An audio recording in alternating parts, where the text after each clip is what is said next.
Hello again. This is Unit 4, Team 7's video, Horizon Reports. I'm Michelle Corvin, focusing on the 2016 K-12 edition. And I'm Deja Watkins, and I'll be discussing the 2017 NMC Technology Outlook for Nordic Schools. And I am Alberta Keener, and I'll be discussing 2016 K-12 edition. There were several aspects of this one that I was very interested in. I chose to focus on the role of teachers, though, and rethinking it, because that is what we all are hearing right now, especially in 8th grade where I'm at. They're talking about all of us pulling in that blended learning, pulling in that technology, getting the kids on board, having them lead their education. We're just there to guide them. So the teachers' roles are changing quite a bit. It's growing by leaps and bounds. We're shifting from not just providing the knowledge, but now to constructing these learning environments that help the students gain the skills so that they can have their own creative inquiries and digital literacy. We want them to be lifelong learners and have to give them the skills in order for them to do that. As teachers, we should be there to introduce and guide the learning, but allow the students to drive their education and drive the lessons. We need them self-sufficient, not just give them fish, but teach them how to fish. We want the students to explore and discover their passions without us having to spoon feed them what those are. With the rise of blended and online learning, those are the pillars of what we need in order to make this shift happen. Teachers are no longer expected to just serve as the sole source of information. They have to incorporate technology into the classroom to meet those learners' needs. Teachers should be seeking out guidance and inspiration from others. It truly does take a village. There are so many Facebook pages and Pinterest ideas and blogs and websites and newsletters and just professional learning networks that teachers can get involved with. I'm in several of them myself, and I've used numerous ideas from other teachers all over the United States to bring into my classroom and use with my blended learning to incorporate my technology. Luckily, though, there are educational foundations that are focusing to help design solutions for teachers in order to make this happen. We have several teachers that are from old school, and they're going to have to make that shift also if they want to still be viable in the field. There's something called TPAC, and TPAC is basically our old framework, like Bloom's taxonomy, but they've added technology in there, and it's really amazing. And I'll post a copy of it in our digital platform, in our portfolio kind of thing. And the only thing I wanted to mention, I did want to mention something from digital equity. Our school has bought 4 Khajiits, I believe. And if you don't know what that is, it's when kids can go to the library and actually check out a Chromebook with a Khajiit, and it gives them Wi-Fi at home. It gives them internet. So all this blended learning and things we're doing in the classroom, they can actually do it at home. And once they have their permission slip on file, they don't have to do that every single time. They can just go and check one out. So it really is very beneficial.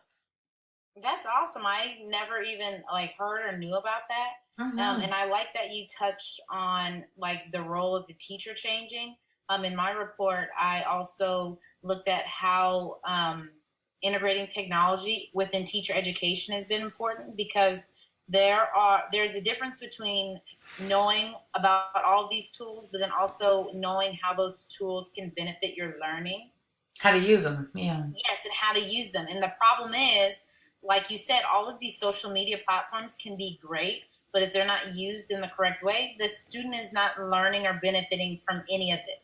So I was really intrigued by the fact that, let me see, let me get my notes. Those skills do have to be translated. You have to know more about each of those tools and how are you going to use those tools to drive your instruction.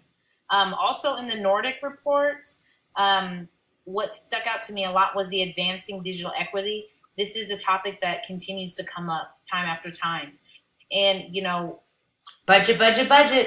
It is. And what I'm seeing now is it's not just a decision, okay, it's not based on economic status and I'm in the rural, I'm in a suburban area.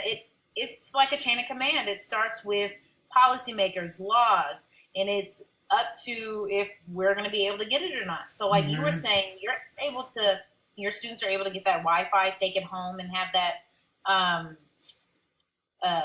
what's the word I'm looking for? Oh my gosh, I just drew a blank.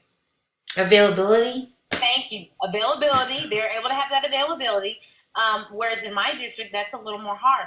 My kids, I'm in a Title I district, so they don't have a lot of those necessities that they need. So when they come to school, that's all they have. We don't have a program where they're able to take that home. Well, we only could buy 4. I mean, it's expensive. So, I mean, we can't serve the whole school. Exactly. And it comes down to money and its budget, and everything is allocated somewhere. So just shedding light more on that, knowing that it's not just, okay, technology is this great tool that we have, but also we have to look at the wide scope of everything, which is why they labeled advancing digital equity in this report as a very difficult challenge, because it's well understood, but when it boils down to it, there is no real set solution that we can all agree on and come upon. And I like how you discussed the whole internet and Wi-Fi thing, and how it's not available, I guess, to certain students. Well, this article touched bases on personalized learning, and when discussing personalized learning, they discussed how they wanted more companies to be involved with, I guess, embracing the whole idea of introducing technology to the classroom. Well, more technology in the classroom. Yes, students make use of PCs and iPads, but the goal after this reading of the article is to incorporate it more in a meaningful way, in which it could contribute to students taking charge of their own learning. Yeah. And then another section that also caught my attention was the authentic learning experience. That section basically spoke on how authentic learning equips students with the skills needed to prepare them for higher education and the workplace. One thing that is stated was the biggest challenge in K through 12 education was creating those real world learning opportunities. And I found myself struggling with this because I don't apply as much of the learning of those learning opportunities as I should in my curriculum. I also like how the article placed emphasis on partnering with the local businesses. Yeah. That's one which I just spoke on. Within the community to provide opportunities to develop those learning experiences. Yes, I agree. I mean, now as a teacher, our role, we have to prepare these kids for real world. I mean, it is so different. Yes, you learn your math, science, all that every day, but you need those real world skills. Yeah. And you need to have an availability of tools to be able to use that and to be able to be successful. Yes, and that's what I found myself falling back to the traditional learning and not making that blended learning that I need. Yeah. For first graders. It's hard, and everybody has to buy into it for it to work. It does. It's a very much group effort, and you have to pull your own weight. You can't expect, one person to do it and it's just going to change, and it does take time. And that includes the kids too, because they're not stepping up. They're wanting everything handed to them, and it's just not going to be that way anymore. Nope, it is not. And if it, like you'll see, there will not be success. So we just have to keep pushing, and it's a slow process, but yeah, the future's there. So all roles are changing, not just teachers. Yes, all around, yes. Yeah. Well, thank you, ladies, and I look forward to seeing y'all again next week. Thanks. Bye-bye. Bye.